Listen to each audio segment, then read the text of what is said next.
Tem alguém aqui perguntando, tem uma pergunta, como o sudário pode ter ficado intacto até 2024? Aí só pegar uma outra pergunta, que alguém perguntou uma coisa semelhante. O Renato, o linho é um material orgânico e começa a se decompor há 2 semanas, não havia tratamento químico naquela época. Então, como é que foi que o pano do sudário, como é que ele conseguiu ser preservado até hoje? Alguém quer responder sobre isso? Sim, isso é uma boa pergunta e eu também me perguntei isso, mas na verdade nós temos alguns linhos que são até muito mais antigos, até mais ou menos 3.000 anos do Egito.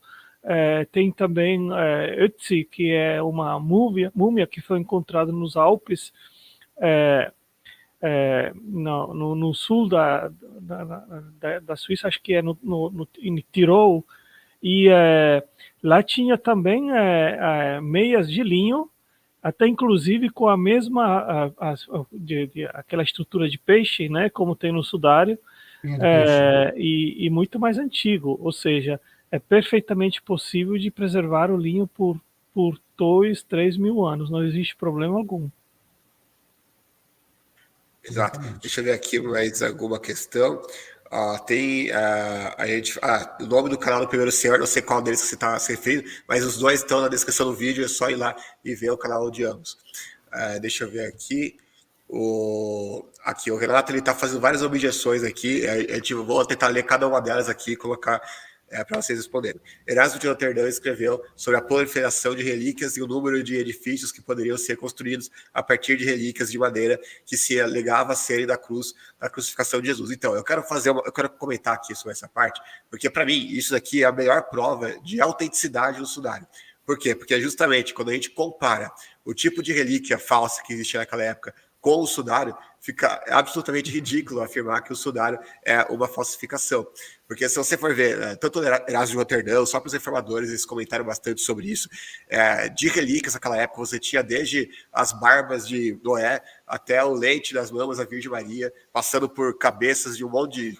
Lutero dizia, né, que tinha cabeça de 14 dos 12 apóstolos, tinha pedaços da cruz de Cristo que dava para construir um navio, né, e assim por diante. E a gente, por que eles faziam isso? Porque naquela época não era difícil você enganar as pessoas naquela época, né? O povo simples, camponês naquela época, servos e tudo mais. Você acha que era preciso alguma coisa muito elaborada para você convencer eles do engano? Ainda mais naquela época em que a igreja monopolizava o conhecimento. Não precisava. Então você fazia qualquer coisa lá, meia boca mesmo, escandalosamente falsa, fraudulenta, e as pessoas acreditavam. Aí eu pergunto, como é que você vai comparar isso com um sudário que é tão perfeito assim, que até hoje ninguém conseguiu, mesmo com a tecnologia moderna que existe hoje, ninguém consegue fazer algo igual o sudário.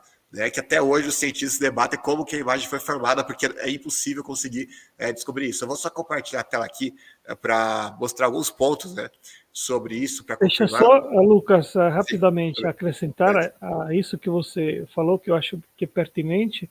Nós sabemos pelo menos de 60 cópias do sudário, e elas estão distribuídas em várias igrejas na Europa e tudo mais. É interessante, quando eles faziam uma cópia do sudário, eles queriam que se tocasse com tecido original essa cópia do sudário para ser, de uma certa forma, essa cópia Transferir a santidade.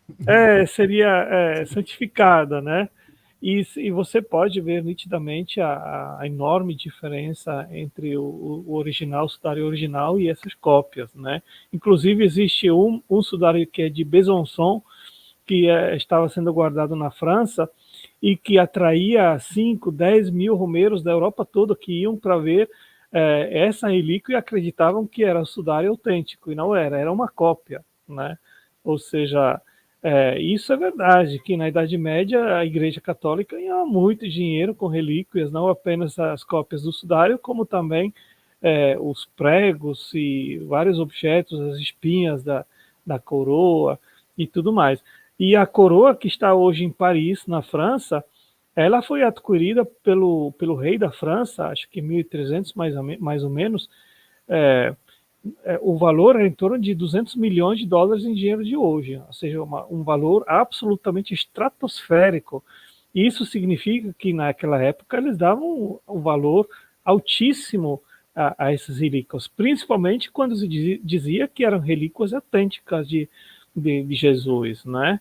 E até mesmo a peça de mármore que aonde Jesus teria sido flagelado, ela está em Roma, na Itália, e está numa igreja e pode ser vista, né? E ela foi transportada de Jerusalém para Roma. Mas quando saquearam Constantinopla em 1204, os franceses não estavam procurando principalmente ouro e prata e joias, eles estavam procurando relíquias. Isso que era a coisa que eles mais estavam atrás, porque tinha um valor absolutamente estratosférico. Enquanto os venezianos, eles procuravam mais ouro e prata e outras coisas. Só para vocês terem uma ideia que realmente naquela época relíquias tinham, e principalmente quando eram da Terra Santa, tinha um valor estratosférico, ou seja, se dava um valor enorme.